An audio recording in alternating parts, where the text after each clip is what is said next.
설날 새벽 5시.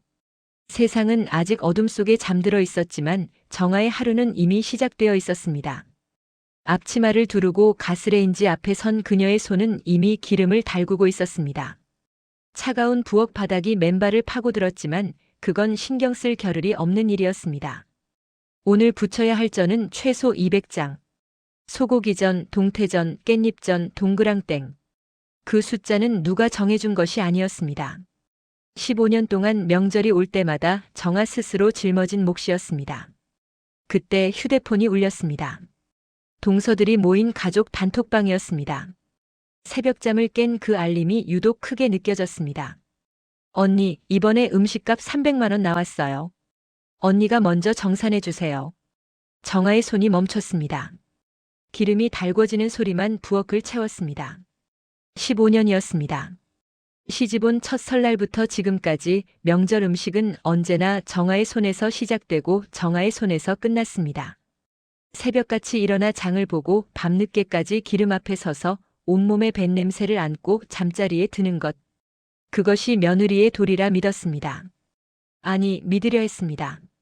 하지만 이렇게 대놓고 돈까지 요구받은 것은 처음이었습니다. 손등 위로 기름이 한 방울 튀었습니다. 따끔한 통증이 퍼졌지만 정아는 움직이지 않았습니다. 화면 속 글자들을 다시 읽었습니다. 언니가 먼저. 그 네 글자가 유독 선명했습니다. 정아는 그때 알지 못했습니다. 그 메시지 하나가 15년간 꾹꾹 눌러왔던 무언가를 건드리게 될 줄은. 새벽 부엌에 홀로 서서 맞이한 그 설날 아침이 모든 것이 달라지는 시작점이 될 줄은. 그녀는 휴대폰을 내려놓았습니다. 그리고 다시 기름 앞에 섰습니다.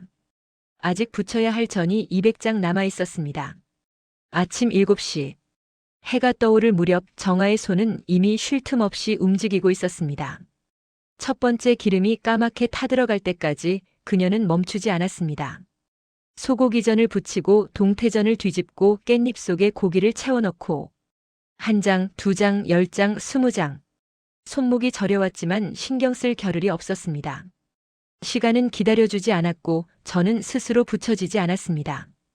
기름을 처음 갈아부은 건 9시쯤이었습니다. 새 기름이 달궈지는 동안 정아는 잠시 손등을 내려다보았습니다. 벌겋게 달아오른 피부 위로 작은 물집들이 돋아나 있었습니다. 어제 장을 보며 무거운 짐을 들었던 손이었습니다. 새벽부터 반죽을 치대고 재료를 다듬었던 손이었습니다. 그 손이 이제 제 것이 아닌 것처럼 느껴졌습니다. 그때 거실에서 텔레비전 소리가 들려왔습니다. 남편이었습니다. 설 특집 프로그램이 흘러나오는 화면 앞에 편하게 앉아 있었습니다.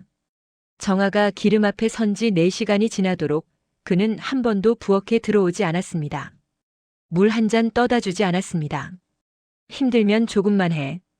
남편이 화면에서 눈을 떼지 않은 채 말했습니다. 정아는 대답하지 않았습니다. 그 말이 무슨 뜻인지 알았기 때문입니다. 도와줄 게가 아니었습니다. 내가 할 게는 더더욱 아니었습니다. 그건 알아서 해라는 말과 다르지 않았습니다. 15년을 함께 살며 숱하게 들어온 말이었습니다. 처음엔 섭섭했고 그 다음엔 서운했고 그 뒤로는 아무 감정도 들지 않게 되었습니다. 정아는 다시 기름 앞으로 돌아섰습니다. 뜨거운 열기가 얼굴을 감쌌지만 그녀는 이미 그 온도에 무뎌져 있었습니다. 두 번째 기름을 갈아부은 건 정오가 조금 지나서였습니다. 점심 무렵 현관문이 열리는 소리가 들렸습니다. 동서들이 도착한 것이었습니다. 명절 인사를 나누는 웃음소리가 거실을 채웠습니다. 정아는 부엌에서 그 소리를 들었습니다. 나가서 인사를 해야 했지만 손에 들린 전이 타들어가고 있었습니다. 그녀는 전을 뒤집었습니다. 인사는 그 뒤에 해도 될 일이었습니다. 잠시 후 부엌 문이 열렸습니다. 큰 동서가 들어왔습니다. 앞치마도 두르지 않은 깔끔한 차림이었습니다.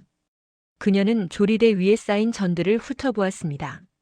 아침 7시부터 6시간 동안 정아가 부친 전들이었습니다. 이미 100장은 훌쩍 넘어 있었습니다. 어머, 생각보다 적네. 큰 동서가 말했습니다. 그리고 덧붙였습니다. 명절인데 이 정도는 기본이지. 정아는 웃었습니다.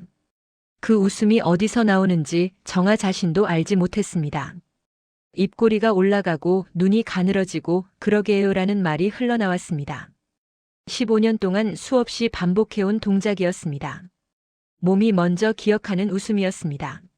마음과는 상관없이 살아남기 위해 만들어낸 웃음이었습니다. 큰 동서는 부엌을 한 바퀴 둘러보더니 거실로 나갔습니다. 돕겠다는 말은 없었습니다. 정아는 그녀의 뒷모습을 보지 않았습니다. 볼 필요가 없었습니다. 어차피 예상한 대로였으니까요. 세 번째 기름을 갈아부은 건 해가 기울기 시작할 무렵이었습니다. 오후 5시, 6시, 7시. 시간은 흘렀고 저는 쌓여갔습니다. 정아의 다리는 이미 감각을 잃어가고 있었습니다. 허리는 뻣뻣하게 굳었고 어깨는 납덩이처럼 무거웠습니다. 하지만 멈출 수 없었습니다. 아직 동그랑땡이 남아 있었고 모자란 깻잎전도 더 붙여야 했습니다. 밤 9시. 마지막 전을 접시에 올려놓았을 때 정아는 그제야 허리를 펴고 숨을 내쉬었습니다. 14시간이었습니다. 새벽 5시 준비를 시작한 순간부터 온종일 그녀는 기름 앞에 서 있었습니다. 손등을 내려다보았습니다. 아침에 보았던 물집은 터져 있었고 그 위로 새로운 물집이 잡혀 있었습니다. 벌겋게 부어오른 살같이 욱신거렸습니다. 정아는 그 손을 찬물에 담갔습니다. 따가움이 퍼졌지만 소리는 내지 않았습니다. 거실에서는 여전히 텔레비전 소리가 흘러나오고 있었습니다.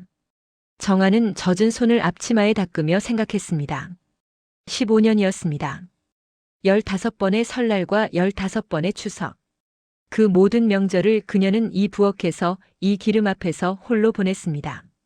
누구도 고맙다 말하지 않았습니다. 누구도 수고했다 말하지 않았습니다. 그저 당연한 일이었으니까요. 며느리가 하는 당연한 일. 그녀는 그때 알지 못했습니다. 내일 그 당연함에 처음으로 금이 가게 될 줄은.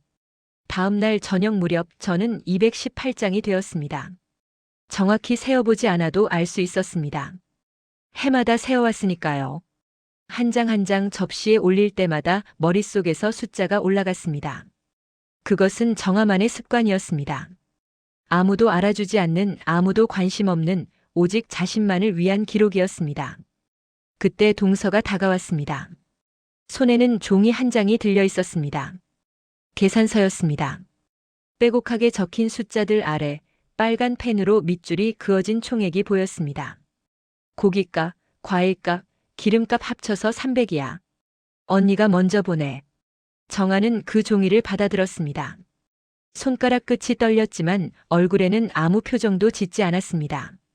218장의 전을 붙인 손으로 300만 원을 먼저 내라는 계산서를 받아든 것입니다. 그 순간이었습니다. 누군가 정아의 손을 잡았습니다. 고3 딸이었습니다. 이틀 동안 방에서 공부하느라 얼굴 한 번 비추지 않았던 아이가 어느새 엄마 곁에 와 있었습니다. 엄마. 딸의 목소리가 떨렸습니다. 이게 사람 손이야? 정아는 딸의 시선을 따라 자신의 손을 내려다보았습니다. 기름에 튄 자국들이 손등 위에 점점이 박혀 있었습니다. 어제 터진 물집은 진물이 배어나왔고 그 옆으로 새로운 물집이 부풀어 올라 있었습니다. 손가락 마디마디는 부어 있었고 손바닥은 갈라져 있었습니다. 처음이었습니다. 15년 동안 명절이 지나면 늘 손이 엉망이 되었습니다. 하지만 단 한 번도 이렇게 들여다본 적이 없었습니다. 거울 앞에 서듯 제 손을 제대로 마주한 것은 처음이었습니다. 딸의 눈에 눈물이 고여 있었습니다. 정아는 그 눈물을 보았습니다. 그리고 이상한 생각이 들었습니다. 왜 이 아이가 울고 있는 걸까? 이건 늘 있던 일인데. 해마다 반복되던 일인데. 왜 이 아이는 이것을 보고 우는 걸까? 그 순간 질문 하나가 떠올랐습니다. 이게 정상인가? 한 번도 해본 적 없는 질문이었습니다. 15년 동안 단 한 번도. 정아는 계산서를 내려다보았습니다. 그리고 다시 자신의 손을 보았습니다. 300만 원이라는 숫자와 218장의 흔적이 남은 손. 그 둘 사이에서 무언가가 천천히 무너지기 시작했습니다. 제 사상을 차리기 시작한 건 저녁 7시가 조금 넘어서였습니다. 정아는 218장의 전을 접시에 나누어 담았습니다. 큰 접시에는 소고기전을, 중간 접시에는 동태전을, 작은 접시에는 깻잎전과 동그랑땡을 이틀 동안 기름 앞에 서서 부친 것들이었습니다. 손등에 물집과 맞바꾼 것들이었습니다. 정아는 그 접시들을 상 위에 하나하나 올려놓았습니다. 그때 동서들이 움직이기 시작했습니다. 손에는 비닐봉지가 들려 있었습니다. 언제 준비했는지 깔끔하게 접힌 봉지들이 한가득이었습니다. 큰 동서가 먼저 소고기전 접시 앞에 섰습니다. 이건 우리 집 가져갈 거. 집게로 전을 집어 봉지에 담기 시작했습니다. 10장, 20장, 30장. 손놀림이 빨랐습니다. 망설임이 없었습니다.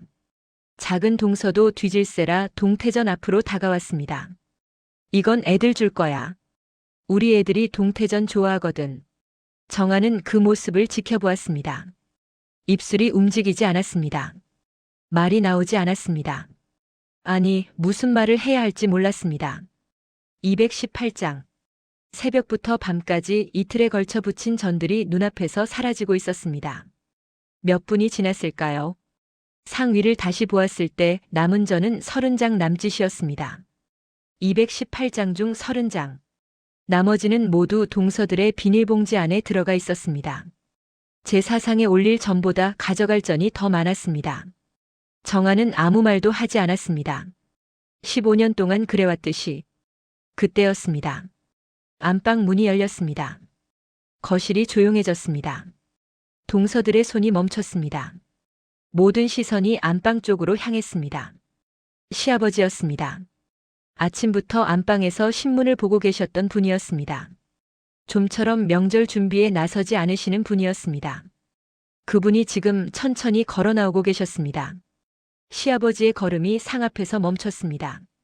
그분의 시선이 먼저 닿은 곳은 상 위가 아니었습니다.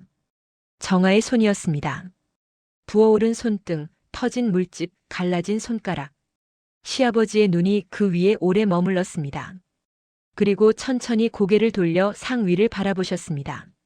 30장 남짓한 전, 텅 빈 접시들, 그리고 동서들 손에 들린 가득 찬 비닐봉지들. 시아버지의 표정이 변했습니다. 정아는 그 표정을 본 적이 없었습니다. 15년을 며느리로 살면서 한 번도. 거실의 공기가 무겁게 가라앉았습니다. 무언가 터지기 직전의 정적이었습니다. 시아버지가 상 앞에 섰습니다. 거실에는 아무 소리도 없었습니다. 텔레비전도 꺼져 있었고 아이들의 웃음소리도 멈춰 있었습니다. 오직 시아버지의 거친 숨소리만이 공기를 채웠습니다. 전 200장 넘게 혼자 붙였다지. 낮은 목소리였습니다. 하지만 그 안에 담긴 무게는 무거웠습니다. 질문이었지만 대답을 원하는 것이 아니었습니다.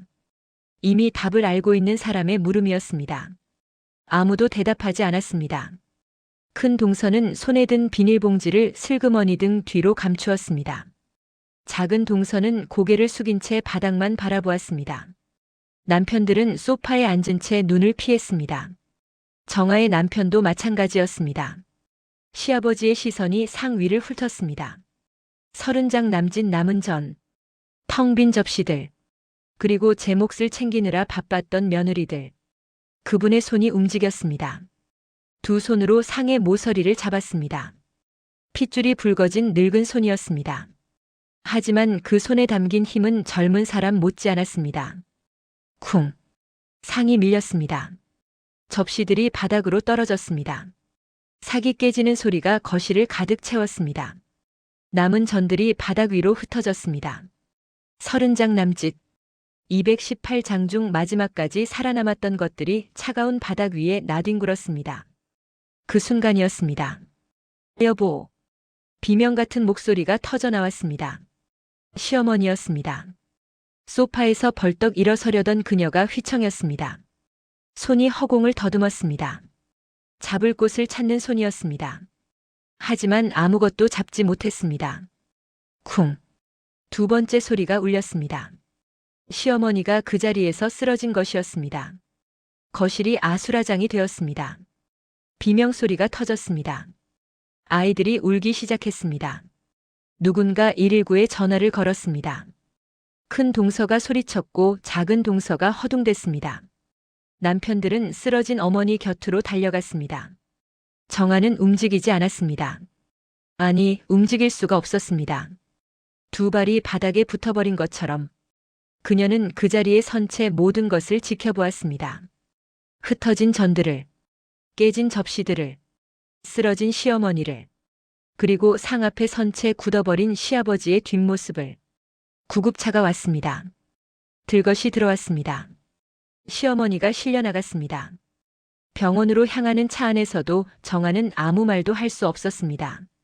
창밖으로 스쳐 지나가는 불빛들을 바라보며 그녀는 생각했습니다. 218장의 전이 시작한 이 설날이 어디로 향하고 있는 것인지 그녀는 알지 못했습니다. 이 밤이 지나고 나면 15년간 감춰져 있던 것들이 모두 드러나게 될 줄은. 다음 날이었습니다.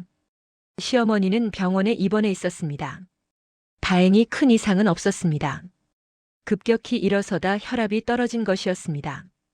의사는 며칠 안정을 취하면 괜찮을 거라고 했습니다. 가족들은 그제야 안도의 숨을 내쉬었습니다.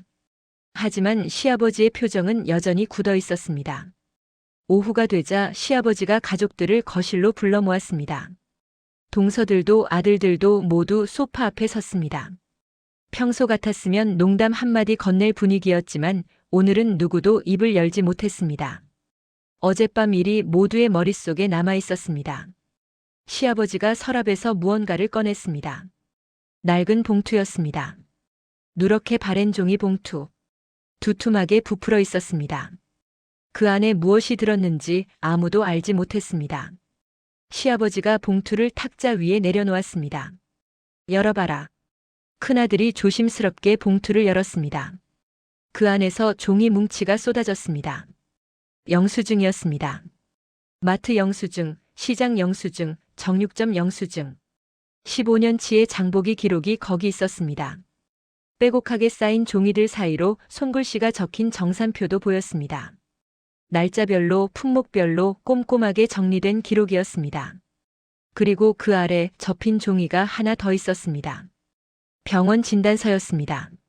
시아버지가 그 진단서를 펼쳤습니다. 거실에 모인 모든 사람이 그 종이를 바라보았습니다. 정아도 보았습니다.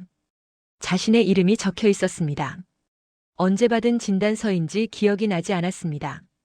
아니, 기억하지 않으려 했던 것인지도 몰랐습니다. 반복된 과도한 가사노동으로 인한 허리 디스크. 시아버지가 천천히 읽었습니다. 글자 하나하나에 힘이 실려 있었습니다. 거실이 조용해졌습니다.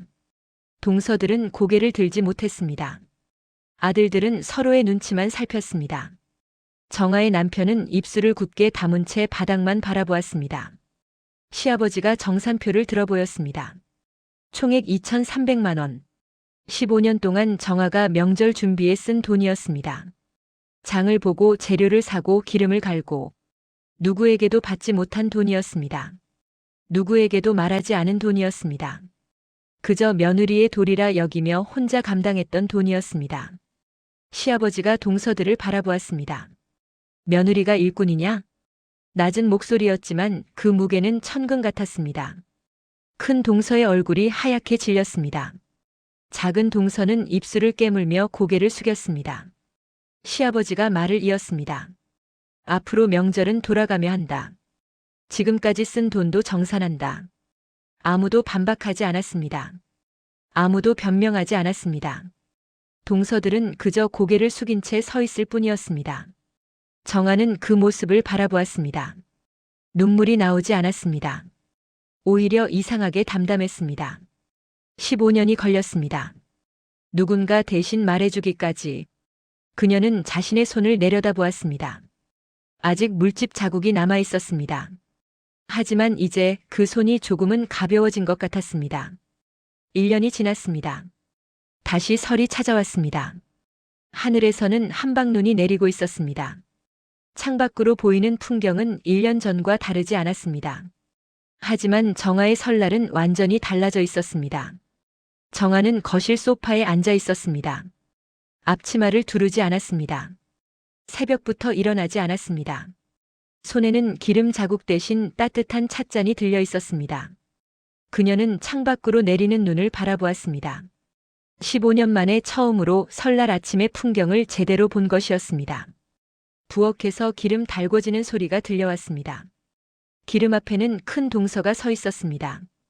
1년 전 생각보다 적네라고 말했던 그 사람이었습니다.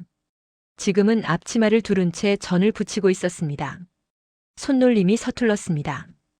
기름 온도 맞추는 것도 반죽 농도 조절하는 것도 익숙하지 않은 게 분명했습니다. 칙! 기름이 튀었습니다. 앗! 큰 동서가 소리를 질렀습니다. 놀라서 뒤로 물러나는 바람에 뒤집던 전이 까맣게 타버렸습니다. 연기가 피어올랐습니다.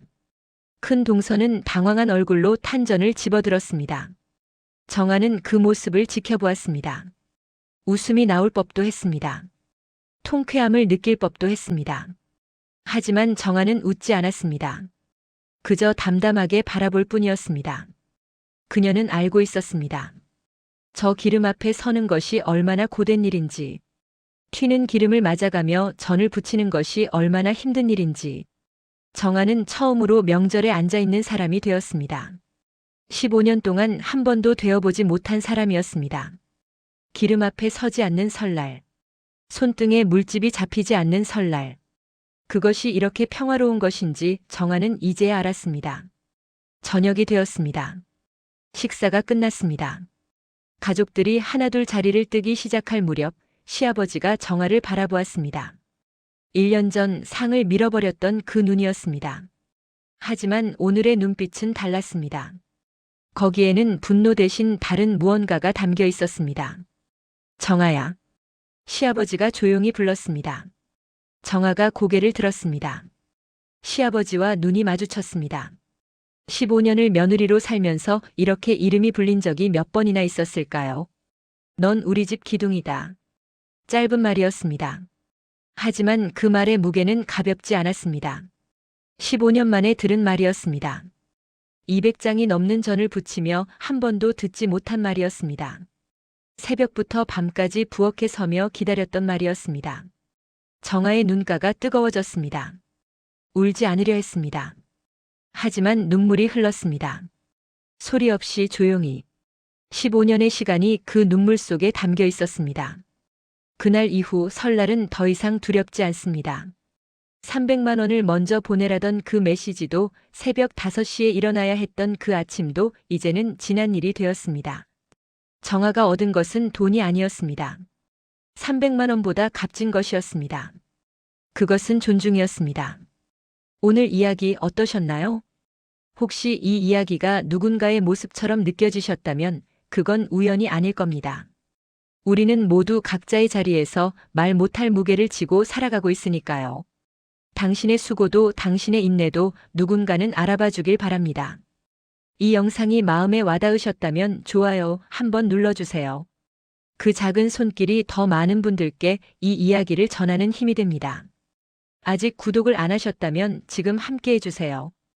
은빛 인생극장은 매주 우리 세대의 이야기로 찾아뵙겠습니다. 오늘도 시청해주셔서 진심으로 감사합니다. 다음 이야기에서 또 뵙겠습니다.